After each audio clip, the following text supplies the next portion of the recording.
Bonjour, donc aujourd'hui nous allons expérimenter donc la cuisson sous vide. Donc là malheureusement c'est vraiment réservé aux gens qui ont été M6 ou alors qui ont des ustensiles pour faire la cuisson sous vide. Pourquoi pas dans un cuivre, ben non puisqu'on ne sera pas dans de l'eau, donc voilà, ou dans une casserole mais en maîtrisant bien ces températures. C'est l'avantage avec le Thermomix, c'est qu'en fait, on va pouvoir cuire sous vide en maîtrisant, donc en étant sur une cuisson lente, basse température, donc on n'agresse pas les fibres. Donc aujourd'hui, on va réaliser du poulet. Et donc, je vais vous préparer une petite marinade pour ce poulet. Et on va pouvoir donc notre idée, c'est de le manger froid en petites tranches et de faire une petite salade César. Mais pour donner un petit peu plus de goût à notre poulet, donc on va faire une marinade. Donc pour cette marinade, alors il y a plein d'ingrédients, mais ne vous inquiétez pas, ça va, il ne nous en faut pas beaucoup. Donc il va nous falloir une gousse d'ail, il va nous falloir une cuillère à soupe d'huile d'olive, une cuillère à soupe de vinaigre balsamique, une demi-cuillère à soupe de sauce soja, il va nous falloir une cuillère à soupe de moutarde, une cuillère à soupe de jus de citron, une cuillère à soupe de cassonade et une cuillère à café de romarin, une cuillère à café de sel et du poivre. Voilà. Donc, on va mettre notre ail dans le Thermomix et on va le fermer. Ah oui, je vais chercher avec le couvercle et son gobelet. J'avais encore un peu d'eau dessus. Je vais essuyer mon écran. C'est la vraie vie. Donc, on va... Il est encore mouillé. Voilà, on évite de laisser l'eau, hein, c'est pas toujours très recommandé. Donc là, on va faire 5 secondes, vitesse 5, pour juste la couper un petit peu parce que comme vous avez qu'un petit morceau d'ail, c'est vrai que c'est pas toujours facile, il n'y a pas assez de quantité pour les couteaux, mais ça nous l'a haché donc un tout petit peu. Et on va la rabattre dedans. Par contre, on ne va pas vouloir retrouver beaucoup de morceaux comme ça dans notre marinade. Et vous allez voir ce que l'on va faire pour finir de la hacher beaucoup plus finement. Donc là, eh ben on va aller mettre en fait tous les ingrédients. Je vais aller chercher ma cuillère à soupe. On va aller chercher tous les ingrédients. Donc là, on va mettre une cuillère à soupe d'huile d'olive.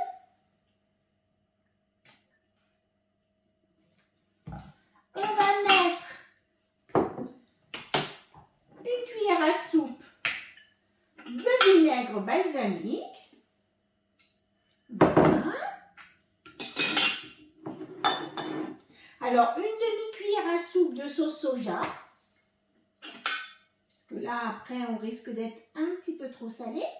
Voilà, une demi-cuillère. Et ça apporte pas mal de goût. On va mettre une cuillère à soupe de moutarde. Alors là, bon, nous, c'est de la moutarde forte. Mais si vous n'aimez pas la moutarde forte, ben, vous mettez une moutarde un petit peu plus douce. Ça aura un autre goût.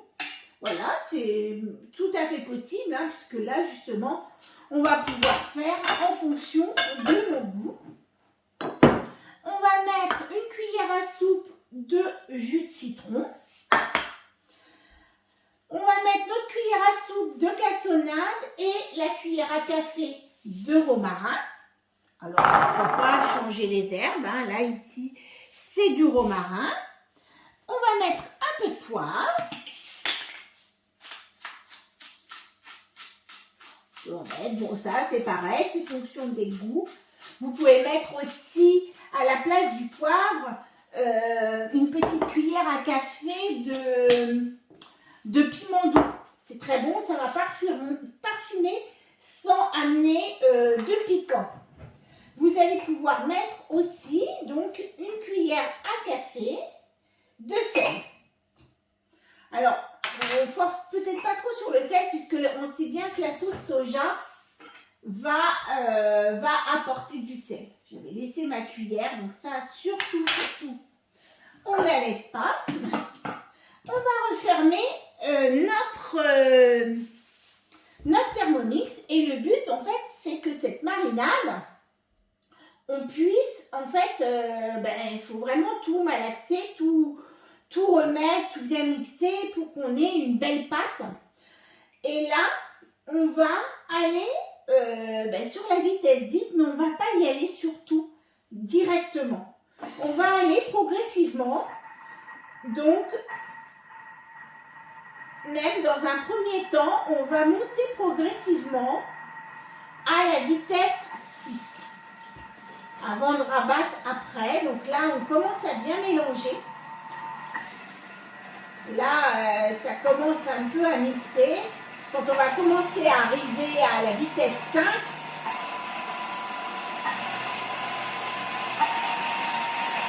voilà, elle est faite. On va la laisser un petit peu justement se mixer.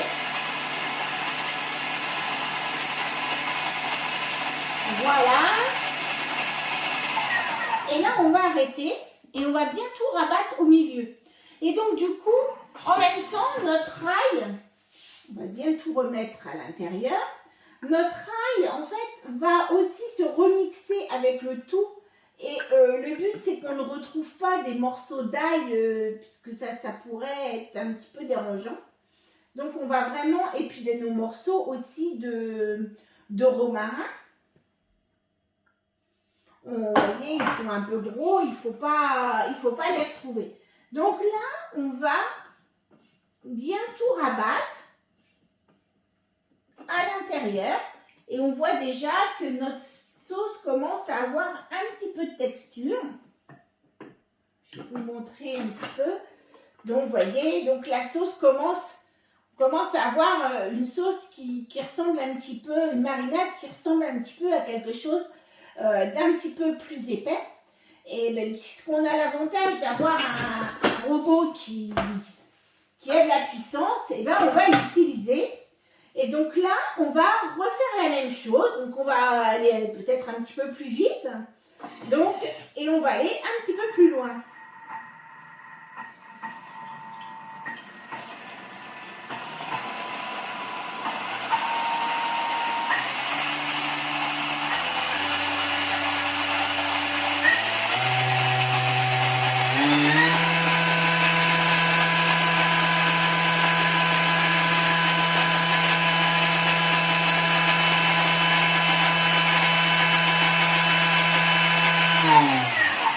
Voilà, donc là, on l'a un petit peu mixé, mais bien, puisque là, on est allé à la vitesse 10. Donc là, on commence justement à pu avoir tous ces petits morceaux. Et on commence à avoir une marinade qui va être beaucoup plus lisse. On va le refaire une troisième fois. Après, ça dépend. Si vous aimez avoir ces morceaux, pourquoi pas. Mais je trouve que c'est pas mal. Et comme là, on va avoir une cuisson sous vide, ce qui n'est pas mal, c'est d'avoir tout de même quelque chose de pas trop liquide. Parce que vous savez que pour le sous vide, le liquide, c'est pas toujours terrible. Donc là, on va avoir vraiment, on commence vraiment à avoir quelque chose qui a de la texture. Et franchement, on a encore un petit peu des petits morceaux de romarin qui peuvent apparaître.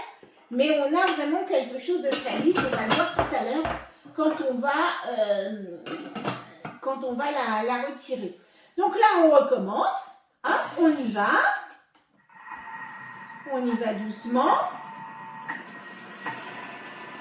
Pour ne pas toujours projeter tout de suite.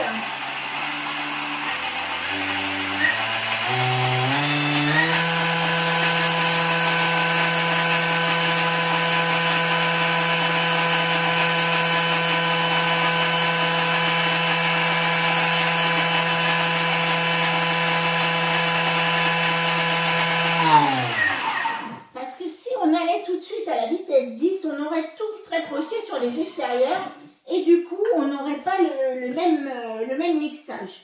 Donc là, hop, je récupère. Et voilà, ma marinade va être faite. Et on voit bien, il n'y a quasiment plus aucun morceau. Vraiment, tout a été mixé. Je rabats sur le fond parce que comme ça, c'est plus facile pour moi de le mettre dans mon assiette. Donc là, j'ai mis mon morceau de poulet. Et puis, je vais bien l'emballer dans cette marinade. Presque, on aurait pu faire 2 filets avec cette quantité. Alors nous, on va faire cuire 2 filets. Mais comme malheureusement, je suis au régime sans sel, je ne dois pas manger de sel, bien évidemment. Sauce soja, sel, et il y a du sel un petit peu dans toutes les préparations. Donc, pour moi, le filet de poulet, ce sera une marinade, jus de citron. Qu'est-ce que j'ai mis? Jus de citron, ail, oignon. Et un peu de gingembre. Donc, pour apporter un petit peu de goût et enlever ce goût non salé, quoi. Voilà. Donc là, je laisse un tout petit peu. Le temps pour moi d'aller chercher ma machine sous vide et puis de le mettre sous vide. Voilà. Et là, en fait, notre filet de poulet va vraiment cuire avec cette marinade et on ne va pas perdre la marinade. Du coup, tout votre poulet va vraiment s'imprégner de la marinade. Donc voilà, j'ai commencé à préparer. Donc j'ai même déjà mis sous vide mon premier filet de poulet au jus de citron sans sel. Et vous avez, dans Cookie Dough, vous avez des cuissons sous vide. Donc vous avez la cuisson sous vide des filets de poulet. Donc là, c'est une cuisson sous vide. Vous mettez votre filet nature. Bon là, par contre, je crois que j'ai prévu une petite poche, mais elle va peut-être être un petit peu juste. Donc l'avantage, hop, on va le mettre sous vide. Je vais un petit peu essuyer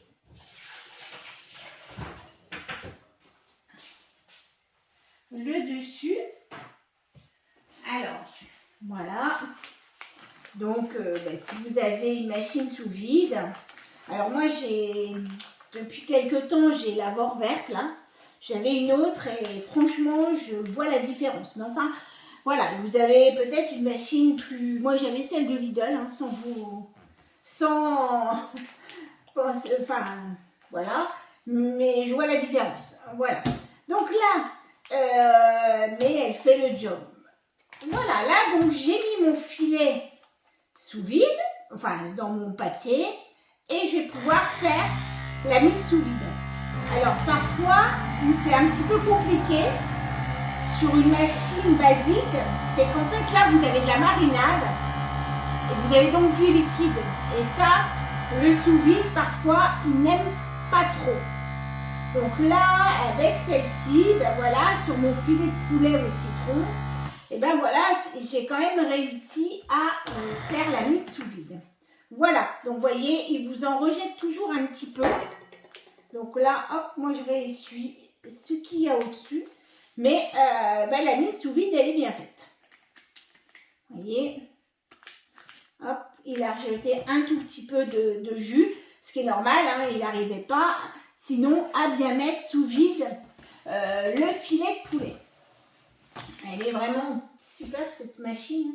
Vraiment, c'est pas pour en faire la pub spécialement, mais si vous n'en avez pas, investissez quand même dans une machine sous vide, celle-ci ou une autre, mais qui soit quand même de qualité. Parce que vous pouvez louper vos sous-vides et puis du coup, vos préparations ne seront pas terribles.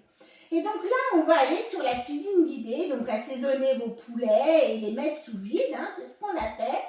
Et là, on vous donne une technique, si vous n'avez pas de sous-vide, de machine sous-vide, vous allez quand même pouvoir le faire.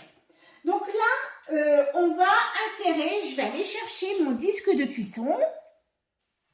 Voilà, donc là, mon disque de cuisson. Donc j'ai pris celui en silicone. Vous avez aussi celui pour celles qui l'ont, le disque éplucheur. Je l'ai aussi, mais donc j'ai les deux. Donc là, vous pouvez mettre l'un ou l'autre. Celui-ci, vous pouvez le trouver sur le site. Donc vous avez même une petite vidéo qui vous indique comment le mettre. Et là, on va mettre nos sacs qui sont scellés. Hein, on va les mettre dedans. On pourrait presque mettre un troisième sac. Hein. On pourrait mettre un petit peu plus en poulet. Donc là, pas de souci, on va devoir donc émerger. Donc là, on a mis nos sacs scellés et on va mettre 1200 g d'eau dedans. En fait, nos filets de poulet doivent être bien recouverts avec l'eau. C'est important. Voilà.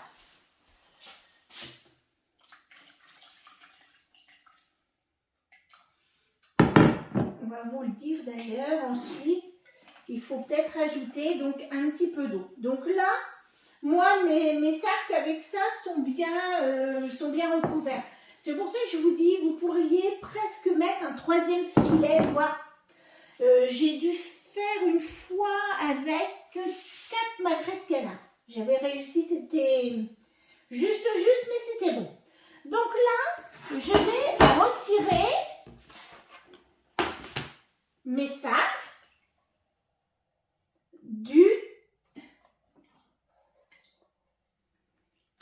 de l'eau. Et là, je vais rajouter 30 g de jus de citron. Ça, c'est pour un petit peu le calcaire, pour tout ça.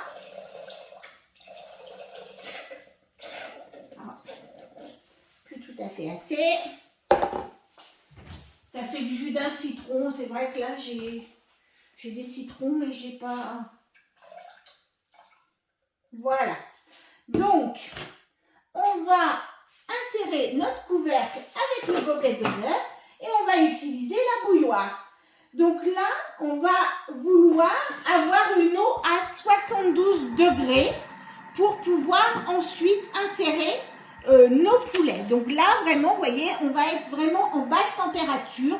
On n'agresse pas les chairs de notre poulet. Alors, vous voyez, il vous reste un petit peu de marinade là. Donc, bon, bah, moi, vous auriez pu faire les deux, hein, filet de poulet avec ce que je vous ai donné. Moi, il m'en reste. Et bien, vous pouvez la réserver. Et puis, si vous faites des brochettes, eh bien, pourquoi pas, si vous faites un petit peu de brochettes grillées ou d'autres préparations, eh bien, vous allez pouvoir l'utiliser et faire macérer dans cette marinade vos autres morceaux de viande. Des petites brochettes, oui, du porc, enfin, toutes sortes de choses. Donc, on va pouvoir la garder quelques jours, hein, on ne va pas la garder un mois, mais en fait, dedans, vous n'avez pas de produits sensibles. Donc, il n'y a pas de souci. Mais si vous la gardez quelques jours, si en fin de semaine, vous allez faire des brochettes et s'il fait beau et que vous faites du barbecue, eh bien, vous pourrez la réutiliser. Donc, voilà, on arrive à la fin de la chauffe de notre eau, hein, qui est arrivée à 72 degrés. Donc, pour ceux qui ont un TM5, eh bien, à la limite, vous pouvez aussi, je dirais, le faire. Vous n'allez pas faire 72, vous faites 75 degrés. Et puis, bah, la cuisson sous vide, bah, on va aussi la gérer un petit peu différemment. Mais pour moi, vous avez la possibilité de le faire. Voilà. Donc, vous allez mettre vos deux sacs que vous allez bien mettre dans votre... Hop, je vais prendre ma spatule pour bien les recouvrir avec l'eau. Donc, je les mets bien dans mon... Ils sont bien recouverts. Hein, là, j'ai bien recouvert mes sacs avec de l'eau. Donc, je fais suivant. Je remets mon couvercle et mon gobelet doseur. Et là, je vais aller sur la cuisson sous vide à 72 degrés pendant 1h30. Hop. Donc, pour ceux qui sont avec le TM5, je dirais qu'il faut mettre 70 degrés, puisque vous ne pourrez pas mettre 72 degrés. Et vous allez mettre un tout petit peu plus de temps, puisque vous allez le cuire à 70 degrés. Donc, mettez 10 minutes, un quart d'heure, je vais dire même un quart d'heure de plus en cuisson. Mais bien sûr, il faut avoir le disque de cuisson. Ça, c'est essentiel, puisque le disque de cuisson va vous empêcher que les couteaux s'attrapent dans vos sachets et bien évidemment, vous les percez et enlève la cuisson sous vide. Donc là, voilà, petite astuce pour ceux qui ont le TM5, voilà, pour essayer de faire aussi la cuisson sous vide. Donc, à tout à l'heure pour le résultat de nos filets de poulet. Et voilà, nos filets de poulet sont cuits. On va maintenant les retirer. Hop, je prends une petite pince parce que, hop, pour ne pas se brûler. Voilà.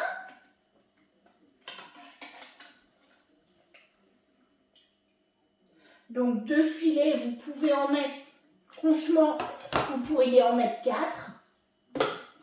Et voilà, donc nos filets de poulet peuvent être dégustés chaud, comme ça. Vous enlevez le papier et puis vous allez les déguster chaud. Donc on voit que la marinade est bien restée à l'intérieur.